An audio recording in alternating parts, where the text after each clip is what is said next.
तपाईँ हेर्नुहुँदैछ नमस्ते गोरुबथान।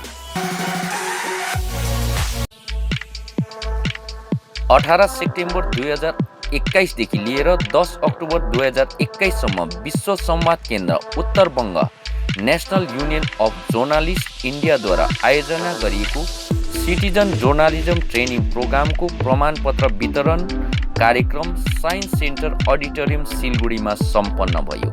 मुख्य अतिथि सिक्किम राज्यका महामहिम गभर्नर गंगा प्रसाद रहेका थिए भने विशिष्ट अतिथिमा renowned journalist Jayant Ghosh, adviser All India radio headquarter Umesh Chaturvedi, Doordarshan news headquarter doctor Om Prakash Yadav, news reader All India radio Ashok Chaurasia, प्रान्त प्रचारक प्रमुख आरएसएस उत्तर बङ्गाल साधन कुमार पाल रहेका थिए भने मुख्य अतिथि अनि विशिष्ट अतिथिहरूको बाहुलीबाट केही दिन अघि हवाईजहाज दुर्घटनामा परेर शहीद बनेका सिडिएस बिपिन रावत अनि सम्पूर्ण शहीदहरूको तस्विर अघि पुष्प अर्पण गरेर आरम्भ गरेको उक्त कार्यक्रममा विशिष्ट अतिथि अनि मुख्य अतिथिको मुखारबिन्दबाट कार्यक्रम सम्बन्धी विचार राखिएको थियो भने मुख्य अतिथिको बाहुलीबाट सम्पूर्ण प्रशिक्षार्थीहरूलाई प्रमाणपत्र पनि वितरण गरिएको थियो भने अन्तमा राष्ट्रिय गीत गाएर कार्यक्रम अन्त गरियो।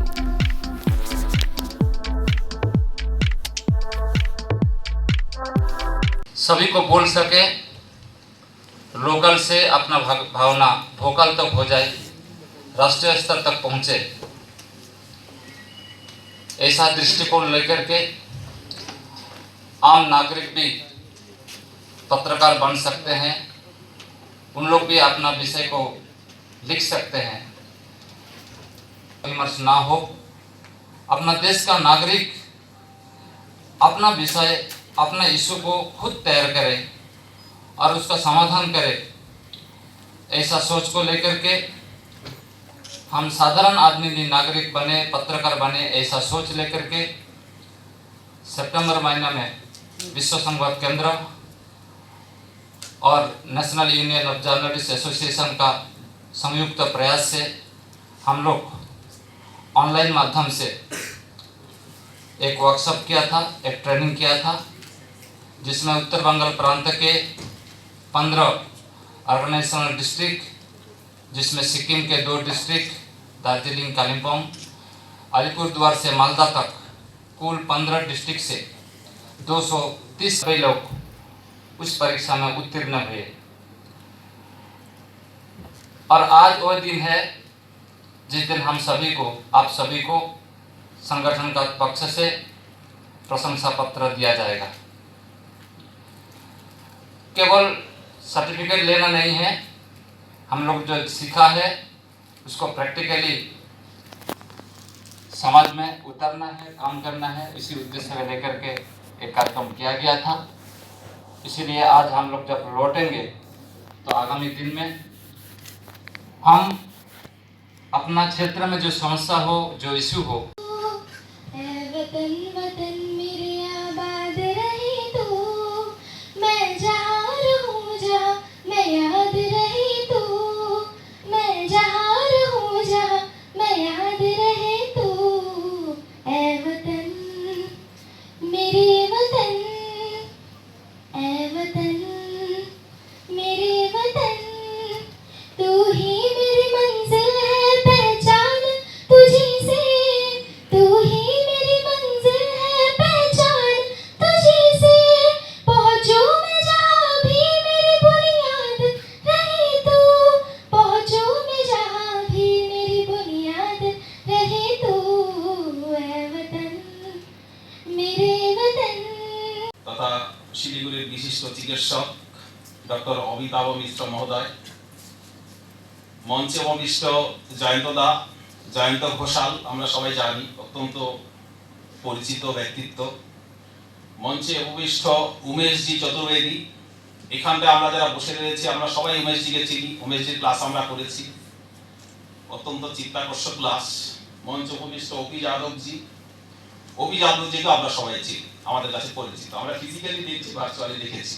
আমার সামনে উপবিষ্ট উত্তরবঙ্গের বিভিন্ন কনসেপ্ট, এই শব্দবন্ধ, এই কনসেপ্ট একেবারেই ভারতীয় কনসেপ্ট, এটা আমি মনে করি। অনেকের মনে হতে পারে যে সোশ্যাল মিডিয়া আসার পর থেকে সিটিজেন জার্নালিজম শুরু হয়েছে, কিন্তু আমার মনে হয় এটা একেবারেই না। আমি যতখানি ভাবনা চিন্তা করেছি, আদি সাংবাদিক দেবর্ষী নারদ ছিলেন মূলত স্পিরিচুয়াল পার্সোনালিটি, ঋষি, দেবর্ষী, কিন্তু উনি যে কাজ করতেন সেই কাজটা আসলে একটা জার্নালিস্টের কাজ, সাংবাদিকতার কাজ। সেই জন্য আমরা দেবর্ষী নারদকে আদি সাংবাদিক বলে থাকি।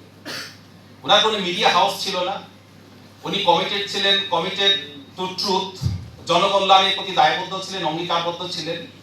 দেবর্ষী নারদের কাজের যে মূল ধারা ছিল সেটা হচ্ছে পরিত্রাণায় সাধুনাম বিনাশায়শ্চ দুষ্কৃতাম। এটা ছিল কাজের মূল উদ্দেশ্য, এবং এই उद्देश्य নিয়েই কিন্তু এই তথ্যের আদান প্রদান করতেন। अन्य मंचासीन अतिथिगण, मानस दयाल जी, अन्य सम्मानित अतिथि, सभागार में मौजूद समाज सुधारक लक्की दा, विजय कुमार वर्मा जी और सिटीजन जर्नलिज्म के प्रतीक मेधावी युवा साथीगण, पत्रकार और अन्य अतिथिगण, आज हम सिटीजन जर्नलिस्ट की बात कर रहे हैं, सिटीजन जर्नलिज्म की बात कर रहे हैं, इसके वर्तमान, भविष्य और संभावनाओं पर मैं अपना संक्षिप्त स्पीच दूंगा, जिसमें बताना चाहेंगे कि किस तरह ये पत्रकारिता का उदय हुआ और इसकी आज कितनी प्रासंगिकता है। सिटीजन जर्नलिज्म शब्द, जिसे हम नागरिक पत्रकारिता भी कहते हैं, आज आम आदमी की आवाज बन गया है। यह समाज के प्रति अपने कर्तव्य को समझते हुए संबंधित विषय को कंटेंट के माध्यम से तकनीक का सहारा लेते हुए अपने लक्षित समय तक पहुंचाने का एक जज्बा है। वर्तमान में नागरिक पत्रकारिता कोई नया शब्द नहीं रह गया, बल्कि आज इस विधा से न जाने कितने लोग अपनी सशक्त भूमिका निभाते हुए दिखाई देते हैं। आज नागरिक पत्रकारिता के माध्यम से किए गए प्रयासों से अनेकों सकारात्मक परिवर्तन अपने आसपास होते हुए दिखाई देते हैं। जैसे जैसे नागरिक पत्रकारिता का विस्तार हो रहा है, वैसे वैसे इसके तौर तरीकों में भी बदलाव दिखाई देने लगा है।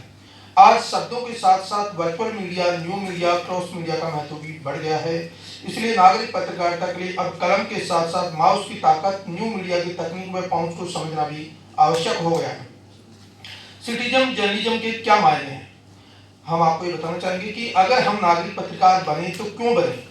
इस प्रश्न का सही चिंतन व विश्लेषण से सार्थक नागरिक बनने की दिशा में क्या फायदा है, ये मैं आपको बताना चाहूँगा।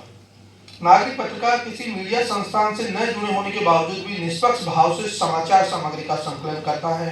नागरिक पत्रकारिता के कारण वह कौन से समाचार प्रकाशित व प्रसारित होंगे, ये निर्णय केवल अब कुछ मुट्ठीभर लोगों के हाथ में नहीं रह गया, बल्कि सिटीजन जर्नलिस्ट अब इसको पूरा कर रहे हैं। नागरिक पत्रकारिता की भूमिका व नए मीडिया तक उसकी पहुंच ने अब सारी सीमाओं को तोड़ दिया है। कभी कभी तो यहाँ तक देखने में आता है कि किसी अखबार को सर्वप्रथम नागरिक पत्रकारिता के द्वारा सोशल मीडिया के माध्यम से सामने लाने जाने लगा है और बाद में मुख्य धारा की मीडिया में भी खबरें प्रमुखता से छापी जाने लगी है। नागरिक पत्रकारिता एक और जहाँ समाज के प्रति अपने कर्तव्यों का निर्वहन है, वहीं दूसरी ओर मीडिया में समाज की सहभागिता बढ़ाने का एक बेहतरीन तरीका भी है। सिटीजन जर्नलिज्म की चुनौतियां व समाधान सही मायने में नागरिक पत्रकारिता आम आदमी की एक अभिव्यक्ति है। आम आदमी से जुड़ी ऐसी अनेकों कहानियां हैं जो परिवर्तन की वाहक बनती हैं। व्यवस्था का ध्यान आकर्षित करना हो या व्यवस्था में व्याप्त भ्रष्टाचार को उजागर करना हो, नागरिक पत्रकारिता धीरे धीरे एक प्रभावी जरिया बनकर देश के सामने आ रही है। नागरिक पत्रकारिता जहां एक अवसर व अपनी भूमिका को निभाने का सशक्त माध्यम दिखाई देता है, वहीं इसमें अनेक प्रकार की चुनौतियां भी है। सबसे बड़ी चुनौती को इस शब्द की स्वीकृति को लेकर भी कुछ वर्गों में दिखाई देती है। कुछ लोगों का कहना है कि अगर कोई व्यक्ति किसी सूचना व जानकारी को प्रचारित और प्रसारित करता है तो क्या उसे पत्रकार मान लिया जाए।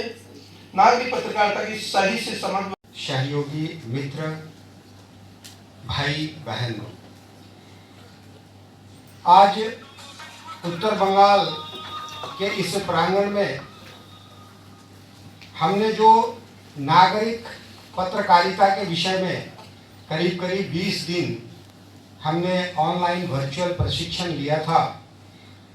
उस प्रशिक्षण में आप सबने परीक्षा भी दिया और मुझे उस समय आश्चर्य लगा कि पूरे 20 दिन के कार्यक्रम में कभी भी ऑनलाइन प्रतिभागियों की संख्या 180 से कम नहीं हुई। ये बहुत बड़ी उपलब्धि है। ऑनलाइन जब जिस कोर्स को हमने शुरू किया, उस कोर्स को अंतिम दिन तक हमने सीखा लिया और उसके लिए परीक्षा में भी रहे और परीक्षा में उत्तीर्ण भी हुए। आज आपको माननीय महामहिम राज्यपाल श्री गंगा प्रसाद जी के हाथों प्रमाण पत्र दिया जाएगा।